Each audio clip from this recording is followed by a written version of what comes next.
Hey guys, what's up? This is Derek Stone for SR&RTV. We have a little bit different of a project today. I traded a canoe and a shotgun for this here 14-foot Jon Boat. With this big old Jon Boat came with a trailer and everything like that. So we re-outfitted it with some lights and that kind of thing. In the back here, it had 3 holes. And you notice why the whole back of it's black is because we JB Weld with Marine JB Weld these 3 holes back here. And then we've flex sealed all this back, 2 coats of flex seal here, here, and here. This is where they have the stabilizers back here in the back bolted on. We went ahead and flex sealed all that.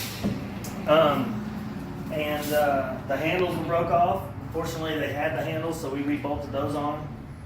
And it actually came over here. It came with this motor, this Briggs & Stratton super rare Briggs & Stratton 5 horsepower 4-cycle motor. It's a pretty cool motor. They said the motor works, but the carburetor, I found out in the research that I have looked for, the carburetor has been discontinued. So instead of looking for a carburetor for it, I found on Craigslist this here mud motor. So this mud motor has they call it a KKK outdrive on it. That's just the name of the outdrive, literally. It says it on it. And it has this blue little mountain bracket. So what we've done is we noticed that it wasn't going to cover the boat deep enough on the back. I just wanted to be really secure because it only went, you can see it only goes down this far here. And when you bolt it on, it was barely catching the lip of my boat. So what we're doing is, I had this old mountain bracket for a go-kart motor that I had. And so I took that go-kart motor and I welded, you can see where I welded the blue bracket underneath there for the go-kart motor, where it mounts. We're going to take and we're going to set that sucker on there like that. And then I'm in construction, everybody knows that. And so we bought 2 saws back in the past, and they come with these wood stabilizers that I guarantee, well, I won't say guarantee, but nobody uses these. And so what we're going to do is we've got them marked. We're going to cut them off at a 45 degree, well, it's probably not a 45 degree angle, but we're going to cut them off at an angle right there so we can make new brackets.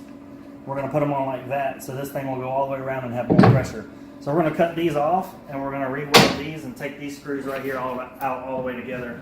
But yeah, I'm super excited. This is the prop that came with the mud motor. This big guy. So we're pretty excited about that, and hopefully we can get some speed out of this thing. So one thing too is that you notice back in here on the paint job of this boat, it's been out in the weather a lot. I like this mold remover, Home Armor mold remover. This is what I use on vinyl siding if I pressure wash a house. It gets this spotted mold off. So we're going to demold this boat, and then we're going to pressure wash it, and then later this afternoon we're probably going to get some paint on it so we can kind of refurbish it a little bit. So yeah, so we're going to finish making this bracket. We'll show you another video in a minute of what it looks like when we've got the bracket done and how well it works. And then we'll kind of just show you the process as we go.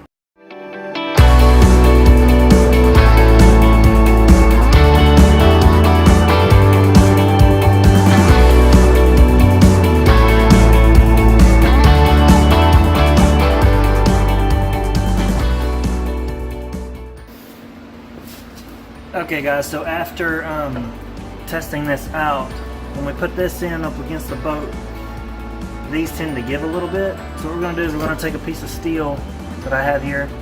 We're going to weld it to the back of this. That way I can drill a hole in it and put a bolt all the way through both sides of the transom, so I'll never lose this thing. That's my biggest concern, is losing the whole motor once it's connected. So we're going to cut that and weld it up. And this is the motor mount that we built. A rhino liner on aluminum doesn't stick very well when it gets hot. It peels off aluminum, so word to the wise out there. Anybody wanting to put rhino liner on a boat, it doesn't stick very well. In the spray can at least. If you had it professionally done, it'd probably stick a lot better.